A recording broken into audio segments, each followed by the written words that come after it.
มอยสุงค่ะเมื่อใดเป็นวันที่31เดือนธันวาคมที่12ปี2025เป็นวันโปรดในตอนในที่อ่อนเอาพี่น้องค่ะมารับชมด้วยข่าวง่าวตั้งปอตอนรัสเซียและตั้งยูเครนอีกหนึ่งเนาะมีข่าวง่าวออกมาว่าตั้งฝ่ายยูเครนเลยส่งเครื่องบินอ่อนโดรนแน่เคิงกว่าปล่อยหมักใส่ดีเฮิรนจอมจึงรัสเซียว่าในค่ะออกเมื่อวันที่29เดือนธันวาคมที่12ปี2025ในอยู่ดีพ่องลงฝ่ายนอกเมืองรัสเซียไหลออกมาเปิ้นผ่าลาดว่าลงปองจึงยูเครนไล่ปล่อย คือหมินโดรนในขณะหมอกก็11ลำเจ้าเนี่ยค่ะเปิดตากว่าปึดตึกปล่อยหมากใส่ดีเฮิรนลือของจอมจึงวลาดิเมียร์ปูตินค่ะผู้นำราชาอันมีไว้อยู่ที่ตั้งปอตอนนอฟโกรอดตั้งจึงของวันโตของราชาว่าจังไหนค่ะ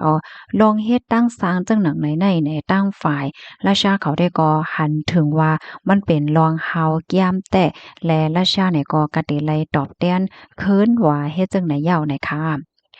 อิงเนอล่องในค่ะเนาะเปิงเป็นล่องในในตั้งฝ่ายราชาเขานั่นเนี่ยก็มีเครื่องเฮ็ดกังเกตกังแหวก็เกตกังเฮอมินอ่อนโตรนั้นไว้ไหลตั้งเสียงตั้งหมดมีลองเตื้อเครื่องอีสังเนี่ยค่ะเนาะก้นรู้เสียงก้นหมาเจ็บว่าสังว่าเฮ็ดจังไหนก็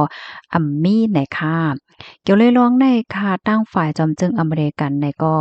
ไล่ออกมาบอกรัดข้อความป้อใจเด็ดๆเกี่ยวเลยลองยูเครนส่งเฮอมินโตรน91ลำกว่าปึดตึกดีเฮิรนลือของจอมจึงปูตินนั่นเฮ็ดจังเนี่ยเนาะ ปยอก็มื้อเหลียวในซ้ำมันมีหลองหางแฮนเปิดตาเตอบโอ้เปิดตาเอางำเย็นกันเฮ็ดให้นั้นขนาดเนาะก้อยก็ว่าตั้งฝ่ายผู้นำยูเครนได้ก่อนเลยออกมาปากแปดกำเหลียวว่ายูเครนไลเฮ็ดว่าเฮ็ดจังได๋คะ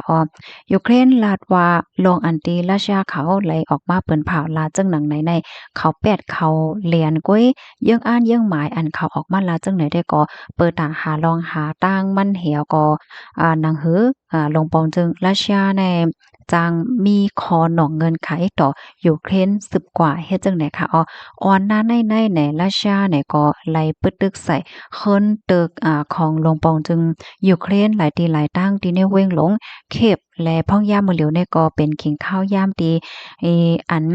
โลกลมฟ้ากึ่งลีไลไว้เมาหมางเกี่ยวกับเรยลงเฮ็ดตั้งสร้างของราชาเหย้าเฮ็ดจังได๋ค่ะไหว้หลังเซอบโอ้กันตั้งโพนำของอเมริกันเหย้าเนี่ยค่ะเนาะอันตั้งฝ่ายเซเลนสกีเนี่ยก็รัดในที่สื่อข่าว Fox News เนี่ยค่ะเนาะว่ามีลองเป็นกว่าไลที่เด็กกึดตึกกันในปี2026ดีเตมาในเฮ็ดจังได๋ก้อยกะว่ายูเครนนั่นแต่ก็แต่แล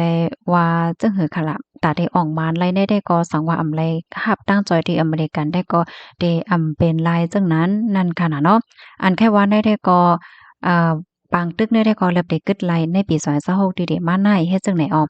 ก้อยกะว่าตาหน้าการตางานของยูเครนเดออกมาไลนั่นได้ก็มันจังเป็นลายสังว่าไลรับตั้งจอยที่อเมริกันแค่ว่าให้ไหนค่ะจังหือก็เย้าเนี่ยค่ะตั้งฝ่ายผู้นำยูเครนได้ก็ลาดว่าบ่ให้ยุ่มใจไล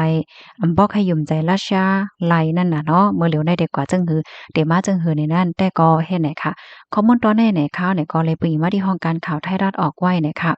เงาลายในที่เป็นเงาลายในที่ก็เป็นไว้เฮ็ดจังไหนยาวเนี่ยค่ะลูกดินในเหแลกำในเฮาค่ะมาถ่อมด้วยข่าวเที่ยงโหนึงค่ะพี่น้องค่ะจ่องต้องเลยค่ะเมื่อเหลือนติป่นมาในข่าวเฮาเนี่ยก็ยามเอาข่าวเงาเกี่ยวกับเลยลอง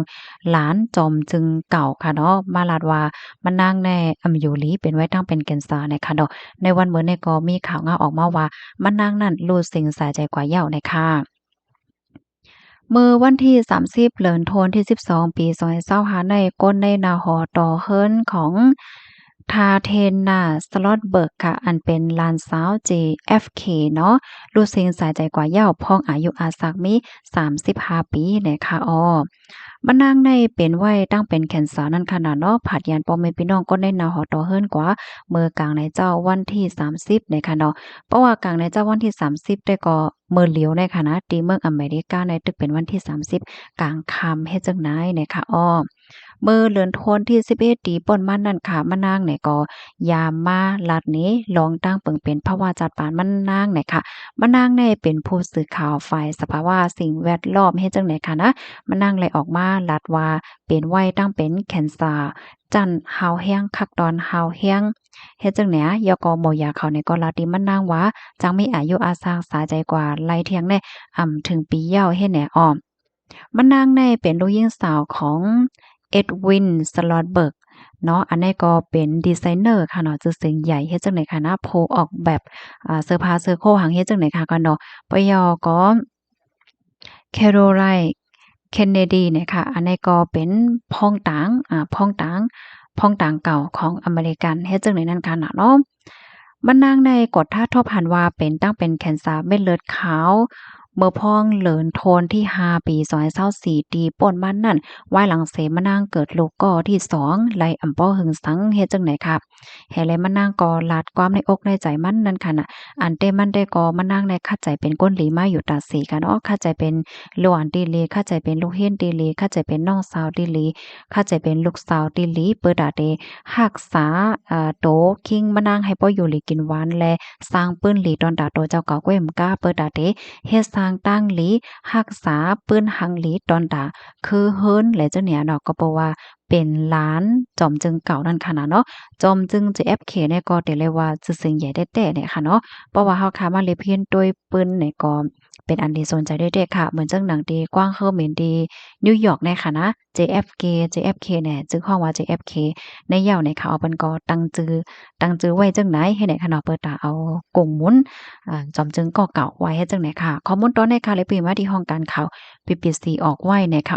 พี่น้องค่ะถอมข่าวเงาโหนยาวหันเถินจังหือพ้องเนาะมันเฮ็ดให้เฮาขาวนไหลว่าเมืองก้นโคงกลางลงในค่ะเนาะเกิดแก่เจ็บเฒ่าเป็นตายผู้ไหลภัยก็แม่รอดไหลอันว่านั้นยาวค่ะเนาะว่าเด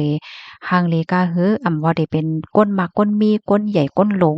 อีหังกาหือก็ยาวค่ะเนาะเหี่ยวก็ลองลู่ลองเสงอันว่าแน่มันก็มักมันอายุค่ะเนาะว่าเดเป็นก็เล็กก็ใหญ่ในน้อยย่อกะตั้งเป็นอันว่าแน่เดเป็นเมื่อขิงข้าวยามอายุอาสร้างเมื่อไรก่อมโหดไหลเฮ็ดจังเนี่ยกับนั้นแลก้นก็ดีอันมีป้ายอยู่ลีเต็มโทนป้ายอยู่ลีเข้มในก็สอนว่าเป็นก้นกามลียาวนั่นน่ะเนาะอ๋อค่ะเมื่อพ้องที่เฮาคาตึกดมตึกกำอยู่ในก็กึ่งลีไลไว้เมาม้างเกี่ยวเลยลองป้ายอยู่ลีปยอก็ลองเพ็งปอหันใจในภาวะจัดปานตัวเจ้าเก่าและมีตังซื้อจอมภาวะจัดปานตัวเจ้าเก่ากูมือกูวันไหนค่ะเนาะบางก็ในกลุ่มไม้อกไม้ใจเกี่ยวมุนซื้อก็เพราะว่ามีฉะนั้นจังในเหมือนเปิ้นว่าจังว่าให้ไหนเนาะอันเต็มมันในอันที่เฮาค่ะมีอาสาสาใจมีมีปอมีแม่มีคนในหน้าหอต่อเฮิรนมีการมีงานเฮ็ดมีไปอยู่ลีเต็มโทนเนี่ยก็เฮาเป็นก้นกำลียาวนะคะฮับถอมยาวหันเถินเจอก็ปันตาหันถึงมาเลยค่ะเนาะขอไหลตอนไหลติ่มแตกเลี้ยงไหนก็ถามมาเลยค่ะนะสำหรับใครเพิ่มเติมข้อมูลเจอก็เพิ่มเติมมาเลยค่ะเนาะยินจมเย็นนำค่ะเอาไม่สงค่ะ